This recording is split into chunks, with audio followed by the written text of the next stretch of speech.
Arkadaşlar, değerli dostlar. Zerdeş TV'nin yorum analiz programında bugün bir kez daha bir aradayız. Hepinize hoş geldiniz diyeyim. Değerli hocam, bugünkü yeni bir konu başlığımız o da e, son haftada çok öne çıkan ve meclisin kana bulanması diye tanımlayabileceğimiz, yani şiddeti ortaya çıkaran bir şey yaşandı. Dolayısıyla geçmişte milletvekili seçilen bir arkadaşımızın milletvekillik hakkının verilmemesi, ikincisi bu mecliste buna dair yeni bir çalışmayla tekrar Can Atalay'ın milletvekilliğini almasını sağlamak için oluşturulan bir meclis toplantısında da yine İşçi Partisi milletvekillerinden Ahmet Şık'ın saldırıya uğramasıyla yeni bir şey kazandı. Hatta Buyur tabii. Demli milletvekili sevgili Gülistan Koçyiğit'in de o şiddette payını alması, o da başka bir konum belki. Bu konuda bize neler söyleyeceksin? Bu şiddetin meclise kadar taşınıyor olması, taşınmış olması bizi sisteme nasıl bakmaya gerekli kılıyor? Bu konuda bize neler söyleyeceksin hocam? Şimdi her şeyden önce sistem artık yürümüyor. Bitmiş. Artık Türkiye'de hakim sınıflar mevcut yapısıyla ülkeyi, toplumu yönetemez haldeler. Yönetemezlik boyutu öyle bir aşamaya gelmiş ki en cahil insanın bile gördüğü bir gerçekle karşı karşıyayız. Yani bir avuç bir oluşum artık daha ileri gitmek istemiyorum. Sizin de sıkıntıya sokar, beni de sıkıntıya sokar belki. Ancak bir dar bir grup, oligarşik bir grup ülkeyi yönetimi ele geçirmiş durumda. Ve bunlardan da beslenen bir kesim var. Yani nüfus olarak 5-6 milyonu geçmez bir tabaka var. Bunlar ülkeyi e, yönetmeye çalıştıklarını zannederek tamamen silah gücüyle devletin tüm kolluk güçleri ve paramiliter güçlerle bu da dahil olmak üzere ayakta durmaya çalışıyorlar. Bunun karşısında en ufak bir kıpırdanış, en ufak bir söz tutuklanmayla, şiddetle, devlet şiddetiyle karşı karşıya. Evet. Dilbura diye bir kadın sokakta burası sizin babanızın çiftliği değil tabirini kullandığı için ya da benzeri şeyler söylediği için, eleştirdiği için tutuklanabiliyor. Yani düşünce Evet. özgürlüğü tabii olmadığı gibi eleştiri hakkı hiç yok. Eleştiri hakkı hiç yok. Şimdi meclisteki tartışma, meclisteki olay o kadar aleni ki kendi kanunlarına kendileri uymuyorlar. Yani biz sınıfsal baktığımız zaman bize göre burjuva sınıfının kanunları işte e, sermaye sınıfının devletinin kanunları diyorsun. Ama o kendi yaptığı kanunlara kendi uymaz hale gelmesi onun ne kadar çaresiz olduğunun bir ifadesidir aslında. Hı hı. Yani eğer Almanya da mesela bir burjuva devleti. İşte Fransa da bir burjuva devlet ama bunlar niye orada olmuyor? Çünkü kendi yaptıkları kanunlarına uyacak şekilde bir oluşum var. Orada bir müthiş bir bu kadar baskı yok. Bu kadar bir sömürünün boyutu bu kadar değil. Çünkü çalma, çırpma, hırsızlık, yolsuzluk o kadar çok aleni hale geldi ki, açık hale geldi ki böyle bir böyle bir ülkeyi yönetmek ancak baskıyla olur, ancak terörle olur, devlet terörüyle olur. Şimdi orada iki laf eden, evet siz hırsızsınız, siz e, utanmazsınız şeklindeki cümleleri Ahmet Şık kullandığı için yumruklanan orada yıkılabiliyor. İşte ona müdahale etmeye çalışanların kadın demeden, kadına şiddet zaten başlı başına bir suç. E, O ayrımı yapmadan ona yumruk atılabiliyor. Şimdi bu onların gelmiş olduğu, yani kelimelerin bittiği bir kelime yani. Kelimelerin bittiği bir düzeydeyiz. İfade edecek bir şeyimiz yok artık yani. Bunun için toplumsal muhalefet kendinden örgütleniyor artık. Ben daha önceki bir kere daha görüşmüştük sizinle, orada da söyledim. Yani öyle bir ayaklanma olabilir ki eğer bunu örgütleyecek bir muhalefet öznesi yeterli şekilde kendini ifade edemezse müthiş bir kaos olabilecek. Ve o hale geliyoruz yavaş yavaş. Niye? Bunun ibareleri var. Mesela artık köylüler hiç beklemedik şekilde, ki beklemedik derken ben tırnak içinde söylüyorum bunu. Ben her zaman bekliyordum. Hı hı. Köylüler traktörleriyle yürüyüşlere başladılar yollarda. Her Evet. üretici kendine özgü eylemlere başladı. Bugün de mesela e, Konya'da üreticiler çıkmışlar. Ürünlerimizi satamıyoruz deyip traktörlerle yol kesmişler. Hı Efendim Bursa'da yaptılar bunu. Malatya'da yaptılar kayısıcılar. efendim fındıkçılar yaptı, fıstıkçılar yaptı, çaycılar yaptı, buğdaycılar yaptı. Traktörlerle yol keserek.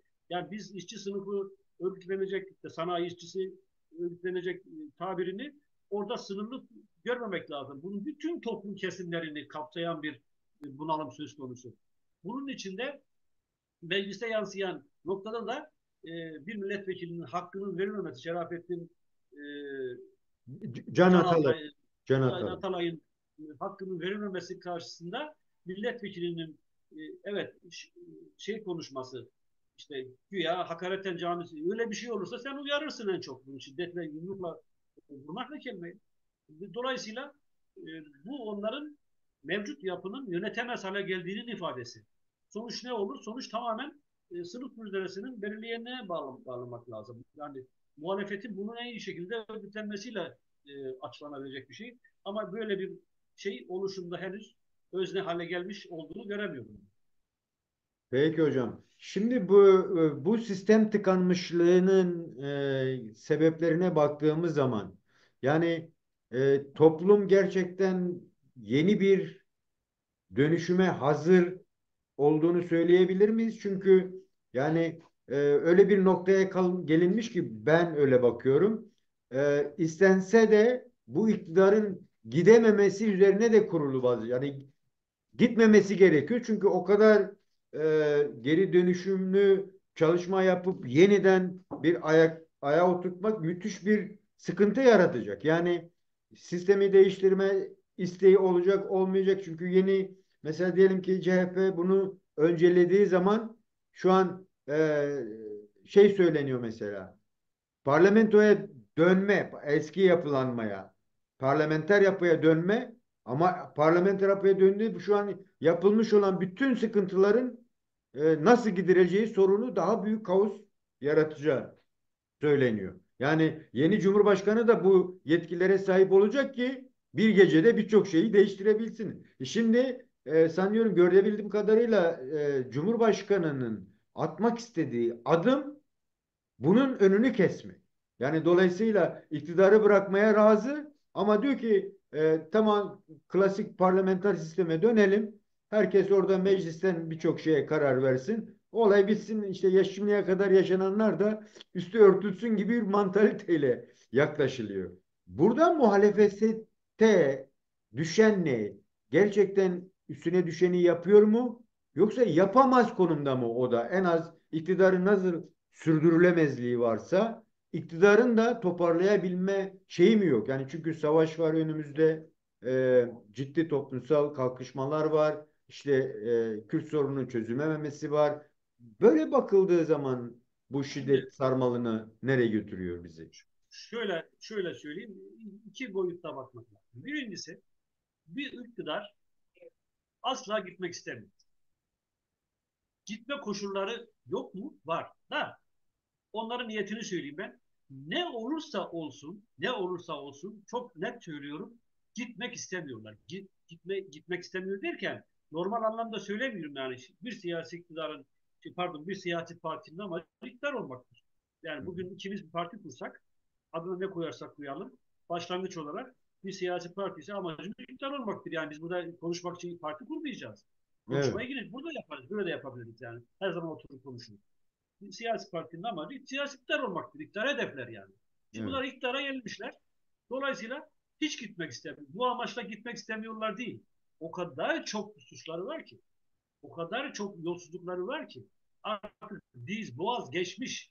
Yani bunun altından kalkamayacakları kadar boyutta şey, usulsüzlükler, haksızlıklar, hukuksuzluklar, yolsuzluklar. Dolayısıyla neyi edip edip gitmeyecek? Sizin o asıl e, muhalefet ne yapabilir? Muhalefet de buna hazır değil gibi. Yani toplum da buna hazır mı ki? Yani parlamenter sisteme ki değişinize cevap olarak söyleyeyim. Ne olursa olsun bunlar bir kere biz burada durmak istiyoruz diyor. 2028'de olabilir bu, 2038, 32'de olabilir, 38'de olabilir, 2070'ten bahsediyor Tayyip Erdoğan, evet, 2071'den bahsediyor, 2053'ten bahsediyor. Ya şimdi bu ne demektir? Ben ölsem de benim düşüncelerim devam edecek. Düşüncelerimden çok kendi iktidarları, kendi saltanatları devam edecek. Çünkü saltanatlardan kastı mevcut bir topluma yönetmek, şey yapmak, yönetmek değil. Yani yönetme güdüleri tamamlamak değil. Yolsuzlukların ortaya çıkmasın diye. Yani o kadar büyük bir normal bir hükümet değil yani bu hükümet. Yani bu devletin bu yönetim normal bir yönetim değil. Yani eşine elde rastlanan çok büyük bir faşist diktatörlük. Çok açık söylüyorum, çok net. Hı hı. Şimdi bu parlamenter sisteme geçse de anlaşsalar da AKP'nin ve AKP demekten öte Tayyip Erdoğan ve grubunun devamıyla mümkün olması temeliyle ancak bu geçebilirler parlamenter sisteme. Anlaşma yapsalar bile. Evet. O yüzden kesinlikle bu şeyi bir kere koyalım bir yere. Yani bunlardan bir de beslenen 5-6 milyon bir kesim var. Bir aristokrat kesim var. Yani zenginleşmiş, sonradan zenginleşmiş ve bu iktidardan nasiplenen, bu iktidarın varlığıyla varlıkları devam eden, hayatları devam eden, Evet. siyasi hayat değil, yaşamları devam eden bir kesim var. Evet. Onlar da her yolu deneyeceklerdir. Paramiliter güçler dahil bunu. Adam dedi bir ara eğer dedi öyle olsa biz Beykoz'daki yani herhangi bir seçimde bir yenilgi alacak olursa Beykoz ormanına sakladığımız silahları çıkarır ortaya çıkarız dediler mesela seçimde. Herhangi 2019 seçimiydi galiba. 2018 seçimiydi. Yani seçimin toplum Şimdi bu şiddetin toplumsallaştırılması çabası ya, içerisindedir diyebilir miyiz? tabii ki bunu da aleni bir şekilde söylendi ve bunlar yarılanmadı. Bunun televizyon programında birkaç kadın konuşurken bunu söylediler. Ve toplumda da bu karşılık buldu ve e, şey olarak toplumda derken yani toplum bunu biliyor ama artık sessizleşmiş durumda. Herkes bu konuda yani en cesurlar konuşabiliyor ancak. Ahmet Şık da bunda cesurlardan biri. Öyle konuştuğu için de başına onlar geliyor. Benzerleri de oluyor tabii toplumda. Hı hı. Şimdi ikinci nokta toplumun örgütlenmeyle ilgili bir sorunu var bu Mustafa. Yani bir lider arayışı, bir işte kurtarıcı arayışı, bir Mustafa Kemal arayışı, bir Tayyip Doğan arayışı, bir Hitler arayışı ya da ne bileyim benzetmek gibi bir Stalin arayışı, bir Lenin arayışı belki. Yani bir önder anlamda söylüyorum. Evet. Olumlu olumsuz önemli değil. E, bunların bir kısmını ben sevmem de tabii. Bir kısmını severim. Bu başka bir şey söylediklerimin. Ama böyle bir algı aşılmış değil toplumda. Dolayısıyla kendine güven, kendi gücüne güven, kendi birlikteliğine güveni öğrenebilmiş değil bu toplum. Bu topluma bu verilebilmiş değil. Bu da bizim de suçumuz olabilir eskilerimize olarak. Bizim de eksikliğimiz olabilir. Şimdi diyeceksiniz ki iyi de kardeş bak insanlar traktörlerle yola çıkıyorlar. Ama o global anlamda değil, o lokal anlamda bir direniştir. Yani bunları tam küçümsememek lazım. Ama o direnişler bile bir araya gelebilmiş değil. Mesela fındık üreticilerinin sıkıntılarını ortaya koymak kendi o sokağa çıkmalarında kayısıcılar da çıkmalıydı.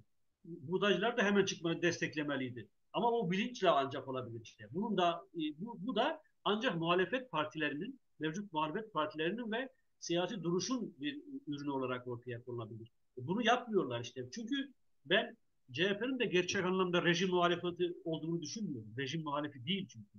Rejimin ıslah edilerek, reform edilerek devamından yana. Bu rejimden kaldırılması lazım.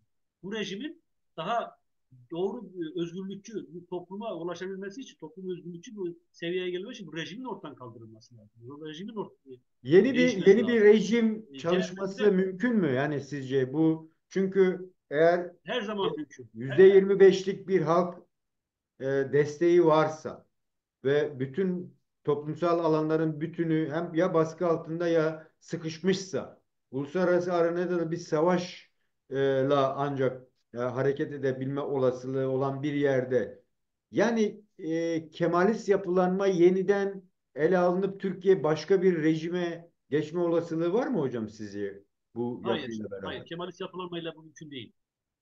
No, Kemalist no, yapılanmayla bu mümkün Kemalist değil. yapılanmanın sıfırlanması ve yeni bir rejimle hareket etme olgu Evet, var mı? Yani öyle olabilir. muhafazakar kesimin kendi rejimini yaratma süreci tamamlandı gibi bir şey mi? Bunu böyle mi algılayacağız? Yani Çünkü her muhalefet, tarafta karşı konulmaz şeyler yaratmaya başladılar. Yani sokakta konuşamıyorsun, yani mecliste şimdi bu konuşamıyorsun vesaire.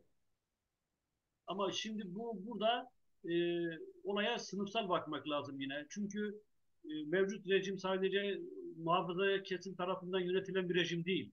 Sermaye kesimi tarafından yönetilen bir kesim. Onların da sermayesi ona göre Şimdi mesela TÜSİAD dese ki biz bunları istemiyoruz. Bunları kaldırıyoruz. Bir anda yıkılır AKP. TÜSİAD da bunlar. Şimdi AKP'nin şu anki oluşumu, şu anki e, en oligark şekildeki yönetim biçimi, az önce şikayet ettiğimiz yönetim biçimi TÜSİAD tarafından onaylanan şekilde devam ediyor. Eğer anlaşabilirlerse başkalarını getirebilirler. Özgür Özel olsun, bir başkası olsun getirebilirler. Yani bu aslında rejimin değiştiği anlamına gelmeyecektir. Sömürünün katmersizleştiği anlamına gelmeyecektir.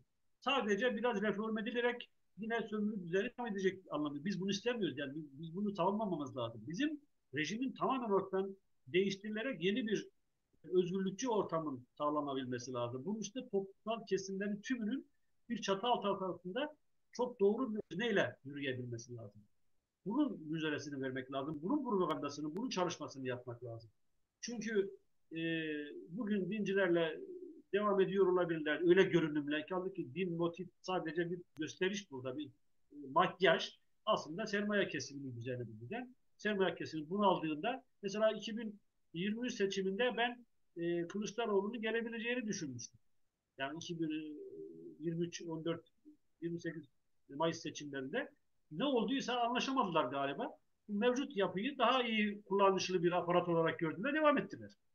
Ben öyle değerlendiriyorum. Yani dinciler geldi de bundan oldu değil yani. O sadece bir gösteriş. O ancak kandırmak için yapıyorlar toplumu ve Kemalist burjuva düşüncesinin sömürü düzenini bir şekilde sürdüren, ırkçılığı devam ettiren, işte ulusalcı, işte Kürt düşmanlığı, Alevi düşmanlığı, Ermeni düşmanlığı ya da azınlıklar düşmanlığı rejimiyle dinci kesimi çatıştırarak toplumu yeni göstermelik algılarla meşgul etme, düşünce bazında meşgul etme anlayışı bu. Normalde sermaye kesiminin devlet düzenidir bu. Buna karşı Hocam toplumu çok daha doğru bilgilerle. bu nokta Evet, sermaye noktasında zaten biliyorsunuz yani hükümetin gelişiyle kendine ait sermaye oluşma süreci de oldu. Yani topyekun bir geliş vardı. Anadolu aslanları bugün artık Türk sermayesinin sahipleri. O beşli çete de desek. Dolayısıyla ama öbür Kemalist sömürü rejiminin sürdürücüsü bir sermaye de vardı. Şimdi o evet, sermaye bir dönem geldi ki hatırlarsanız Ecevit'e karşı işte kamyon e, mücadelesi veya işte yazar kasa atma vesaire meselesi var. evet. Yani o sermaye yeni yeni bir çıkış arayışı var mı? Mesela Koç'un, Sabancı'nın tamamen teslimiyeti mi söz konusu? Yoksa söylediğiniz anlamda yeni bir çıkış yapma kapasiteleri var mı bu sermayenin? Çünkü Var, her öbür zaman var. AKP'nin yaratmış olduğu sermayenin kendini yeniden üretebilecek kapasiteleri de olmadığı söyleniyor. Yani buna ne diyeceksiniz? Yani ben o kapasitenin onlarda olduğunu düşünüyorum. Hı hı. Koç'un da, Sabancı'nın da diğer benzeri büyük dev şirketlerin Türkiye'deki sermaye kesiminin yoğunluğunun hala onlarda olduğunu düşünüyorum. Onlarla şu anda ittifakları söz konusu diye düşünüyorum.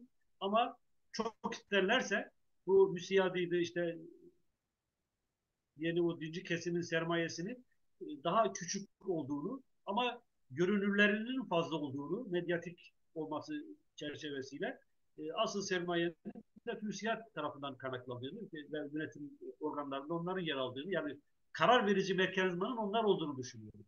Hı. Yani bu bazılarına yanlış gelebilir. Şöyle yanlış gelebilir. İşte görüyorsun nasıl yapıyorlar, niye diyorlar. Şimdi yeni bir kullanışlı aparat bulunmadığı sürece bunlarla idare ediyorlar. Onlara bir çıkarları tehlikeye girmiyor ki. Koç en olmadık şekilde en çok zenginleşen bir kesimdir bu AKP döneminde. Koç'ta, Sabancı'da, Eczacıbaşı'da benzeri gruplarda, sermaye grupları da en çok para kazanan sermaye kesimler oldular. Onlarda bir azalma yok ki. Mesela bankacılık sektörü en çok para kazanan sektör oldu bu son zamanlarda. Bu da onların en çok bankalara sahip olduğu şey.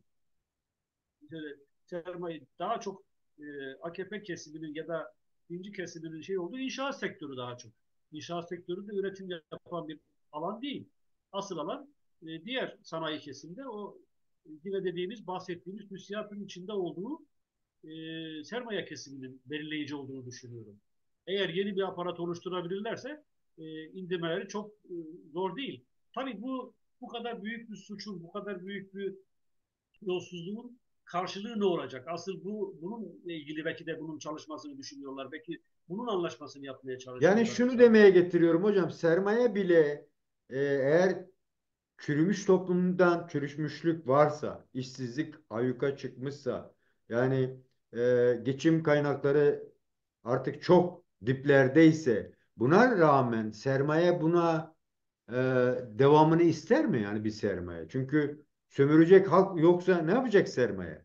Yani çalışacak Sömürecek kişi halk var. var mı? Bu yani Var, bu hala bu var. savaş ve bu kapitalist istekler devam mı edecek bir süre daha? Bunu mu söylemek istiyorsun? Şunu demek istiyorum. Bir süre daha değil ki süresini bilemeyiz ama e, devam ettiği kadar edecek. Yani daha şöyle söyleyeyim. Edemez durumda da bunlar bir çözüm yaratacaklardır. Gerekirse bir sosyal demokrat çizgiyi yalandan savunan bir çizgiyle, bir yönetim biçimiyle işte dediğim gibi AKP'nin de içinde olduğu bir ortaklıkla ve onların da yolsuzluklarının en asgari düzeyde araştırılmasının sağlanarak bir yönetim oluşturabilirler. Bu da yani bize hiçbir şey vermez, umut vermez, hiçbir fayda sağlamaz. Yani böyle de yapabilirler. Yani CHP'nin o konumu PKK bu olduğu yerde sanıyorum değil mi bugün? CHP buna ben hazırlanıyor gibi. bence onu hazırlar. Normalleşme, uyumlaşma bunların adımları. Yani tıkandıkları yerde CHP onlara aparat olacaktır büyük ihtimalle ve bu bizi büyük ihtimalle de bizim gibi bir düşünenleri değil de birçok insanı da kandırmayı becerebileceklerdir. Sorun burada zaten. Bu bilgileri doğru kanalizlerle kimimiz yazarak, kimimiz konuşarak, kimimiz örgütlenerek, kimimiz bulunduğumuz yerlerde anlatarak işte gerçek kurtuluşun bunlar olmadığı düşünülebilmez. Bakın ben bir Mayıs'a gittim bu 2024 1 Mayıs'ına Kemal Bey. Hı. CHP'nin orada yüzünü tam gördüm. Gözümle gördüm. Gözümle gördüm. Nedir? Özgür Özel ne dedi? Bir Taksim'e gideceğiz. Gelin arkamızdayız. Yasal olarak kesinlikle bu haktır, şudur, budur. Asla geri adım atmayacağız. Son güne kadar. Hatta adresi verdiler. Saraçhane'de buluşalım. Oradan Evet. verdiler Taksim'e. İnanır mısınız? Ben inanmadım da ya gideyim ben dedim yani. Ya izin alınmış gibi girdik. Aksaray bölümü var biliyorsun. Saraçhane'ye varmadan Evet. 500 metre aşağıda. Oradan arama yapıldı. İzin alındı mı? Yok. İzinli mi? Yok. Belli değil yani. Öyle bir kaos hiç görmedim ben. Ya 1 Mayıs ya izinli olur ya izinsiz olur. He, müthiş İzinli bir olursa kare çıkmıştı. Bu su bentlerinin evet, önünde altında polisler ve evet. İz, evet. izinli olur gidersin mitinge. İzinsiz olur korsan yaparsın. Dersin ki bu haktır. Kutlayacağız 1 Mayıs. Böyle de değildi yani. Yok polisler gayet kibar davranıyor. Arıyorlar bizi. Girdik içeri. Ondan sonra gittim CHP'liler o şeyin mitingin korteji orada yukarıda en yukarıda standı kurmuşlar. 10 dakika sonra 15 dakika sonra tabii o kemerlere tankları koymuşlar şeyleri polis panzerlerini falan koymuşlar yığmışlar geçmek mümkün değil gibi. Aslında 150 bin kişi vardı orada. 150 bin kişi dirense o ne orada panzer kalır ne polis kalır. Yani biz de orada Türk işte o şeyin Türkistan az sayıda insan vardı. Pakistan az sayıda insan vardı. Ama Türkistan vardı epey. CHP'liler de orada. CHP'nin elit kesimi de oradaydı. Ve inanır mısın müthiş bir bezginlik, müthiş bir korkaklık, müthiş bir pısırıklık. Yalandan biz buradayız şu işte artık miting bitmiştir diye küçük bir açıklama yapıldı gitti. Şaşırdık kaldık. Kaldık mı biz orada polislerle baş başa? Gazı yedik, copu yedik, bağırdı, hakaret dağıldı. Bir sürü insan şey yaptı, zarar gördü, tutuklananlar oldu, gözaltına alınanlar oldu falan filan. Kaçtılar. Hiç doğru dürüst bir açıklama bile yapılmadı. Yani miting bitmiştir falan filan sadece sözlü olarak sorulduğu için cevap verildi. Mitingin anlam önemini belirten bir konuşma yap. Buraya geldik bak şöyle oldu o yüzden olmuyor diye. Hiçbir açıklama yok yani. Yani tamamen gösteriş olduğu, tamamen Dolayısıyla medyaya, hazırlanmış ulaşmak. bir süreç aslında. CHP'nin de söylediğiniz Yani gibi şimdi şeylerin evet. CHP çizgisi her konuda böyle. Şimdi de yönetimde de böyle işte. Şimdi yok uyumlaştıracağız, yok normalleşeceğiz. Ya sen normalleşme ne normalleşmesi ya? Adam bir kere Anayasa Mahkemesi'nin aldığı kararlara uymuyorum diyor ya. Anayasa Mahkemesi'nin üyelerinin hepsini kendi atamış. Cumhurbaşkanlığı tarafından atanmışlar üstelik. 53. madde, 153. madde diyor ki bu bağlayıcıdır ve hiç de tartışılamaz diyor. Buna uyacaksınız diyor yani. Bunun ötesi berisi yok. Buna rağmen hala diyorlar yeni anayasa yapacağız. Ya sen mevcut en basit anayasaya uymuyorsun. Yeni anayasadan bahsediyorsun. Gülünür yani. Kavgalar gider bunlar. Bu kadar aleni bir şeyde sen hala böyle bir yönetimle normalleşmeden, uyumlaşmadan bahsediyorsun. Sonra Sayın Cumhurbaşkanı diye iki kat oluyorsun karşısında. Sana sen topluma böyle bir ümit verebilir misin? Yalandan e, şey gibi ne derler yalancı pehlivan gibi çıkıp konuşuluyor. Ben bu anlamıyla CHP'nin %25 oyuydu, %20 oyuydu, %35 oyuydu bir anlam ifade etmiyor. Olaylar karşısında, sınıf mücadelesi seyrinde olaylar karşısında doğru tutup alıp anlamasıyla ölçmek lazım insanları ve partileri, kişileri, grupları, siyasal aktörleri böyle ölçmek lazım. Dolayısıyla umut vermiyor. Toplum umudu burada değil, kendinde aramalı. Kendinde aramalı ve bunun çabasının içerisinde olmalı ve insanlar bunu sözlü olarak propaganda etmeli, bunun örgütlenmesi yapılmalı diye düşünüyorum. Peki hocam. Tam bu noktada bu meclisteki şiddet olgusunun şeyine inme noktasında başlangıcına bakıldığı zaman yine bu Kürt sorunundaki bir türlü çözüm amaçlı bir çalışmanın yapılmayışının getirmiş olduğu en büyük sebeplerden biri bu. Hem sınır dışında hem sınır için. Yani bunu da hatta hatırlarsanız Diyarbakır'da işte yerlere Kürtçe yayalar için yazılan bir yazıyla ve ufak ufak kayyum atamalarının zeminini oluşturacak girişimlerle başlattılar. Evet, Sonra halay meseleleri çıktı. Sonra işte bahsetmiş olduğunuz 3-5 arkadaşın sokak röportajları sürecinde kimseyi konuşturmamayla ayyuka çıktı. Ve en sonda asıl Türkçe müzik yapanları tutukladılar. Türkçe ha, müzik yapan gençleri şey yaptılar, tutukladılar. yani şuraya getirmeye çalışıyorum. Öyle bir taraftan diyoruz ki ya gittikçe güçleşti, güçsüzleşti, artık gidecek, başka çaresi yok dediğimiz bir yapı. Bir taraftan da işte sınır ötesi operasyonlar had safhada, uluslararası ilişkilerde işte baş kaldırma, işte onu dinlemeyiz, bunu dinlemeyiz, yarın İsrail'e girebiliriz falan gibi konuşmalar var.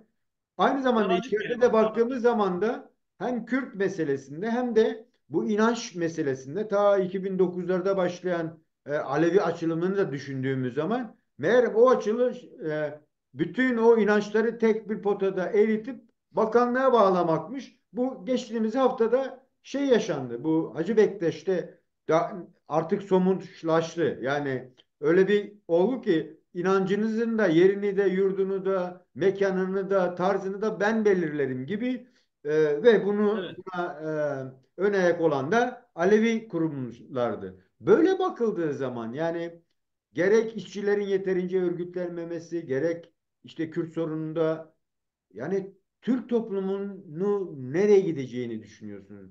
Bir çıkış yolu bulabilir mi toplum? Yani devlet aslında hiçbir şey değişmiyor. 100 yıldır yapmak istediği tıkır tıkır yapıyor. Bu konuda ne diyeceksin? Yani e, toplumsal çıkış yolu yordamı var mı sizce? Yani toplumsal çıkış yolu yordamı her zaman var. Olmaz diye bir şey yok. O umudu kaybetmek anlamına gelir. Ancak yakın tarihte olmadığını düşünüyorum. Yakın tarihte çünkü öyle bir özde bunlara hakim olabilecek az önce uzun uzun anlatmaya çalıştığımız sizin de özetlediğiniz şekilde uzun uzun anlatmaya çalıştığımız bu e, oluşumu ortaya çıkaracak bir özne yani da bu muhalefeti ortaya özneleştirecek doğru alanlara kanalize edecek bir özne henüz kendini rüştünü ispat etmiş değil maalesef. E, kaos olacaksa da bundan dolayı olabilecek. Çıkış yolu her zaman olur. Mesela kimse bir ay öncesinden, 2 ay öncesinden, hatta 15 yıl öncesinde bir gezi olaylarının başlayıp Türkiye'yi milyonlarca insanın sokağa çıkıp eşitlik, adalet, özgürlük istiyoruz, bana karışma şiarıyla ortaya çıkıp milyonların böyle bir karşı duruş göstereceğini inanmazdı. Çünkü 15 gün önce, bir ay önce biri söylese hayır öyle bir şey olur mu ya? Ne alakası var diye. O yüzden sınıf mücadelesinin böyle bir orijinalitesi vardır. Böyle bir e, ne diyeyim orijinal şeyi vardır. Sürprizleri vardır. E, Hı. yani sınıf mücadelesinde her şeyi her zaman mümkün. Ancak böyle bir oluşum, böyle bir müthiş, bir, sizin de dediğiniz bir müthiş bir potansiyel var.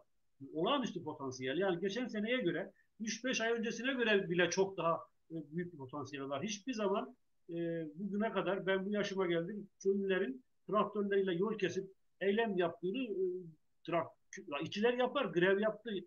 Genel grev niye yapmıyor diye 78'de 79'da fabrikaları gezip grev örgütlemelerine katılırdık, propaganda yapardık. E, işçi grevlerini genel grev, siyasi grevdir yani genel grev. Onun yapılması ancak sınıf mücadelesini çok yüksek bir seviyeye çıkartıldı. Biz onu savunurken şimdi işçilerden çok, işçiler de tamam direnişleri var ama şu son günlerde köylülerin traktörleriyle sokağa çıkıp üreticilerin eylem yapması müthiş heyecanlandırıyor insanı. Ben çok heyecanlandırıyor. Beklemezdim yani. Ama bu kadar çünkü artık bıçak kemiğe dayanmış durumda, boğaza dayanmış durumda. Ancak asıl benim kaygım çıkış noktası olmaz diye bir şey yok. Bu özneyi, bu muhalefeti çok daha derli toplayıp gerçek kanala sokabilecek bir öznenin henüz rüştünü ispat etmiyor olması müthiş bir endişe yaratıyor insanda. Hı Ama hı. buna rağmen bizim kuvvetli niyetlerimizden bağımsız gelişmeler neyi gösterir ona göre artık değerlendirmelerimizi yaparız, bakarız yani ama şu anda böyle bir şey gözükmüyor. Çıkış noktası reçete olarak tam gözükmüyor. Yani illa şöyle olacaktır diye bir şey söyleyemeyiz. E, Hı hı. ama bir bakarsınız CHP'yi de aşan bir gelişme olur. CHP onun arkasına takılır. Doğru yere kendiliğinden bir kanalize de olabilir belli bir boyutta. Artık o zaman Tayyip ve grubu kaçacak yer mi arar yoksa tutuklanır mı? Yani bunlar olmaz diye bir şey yok.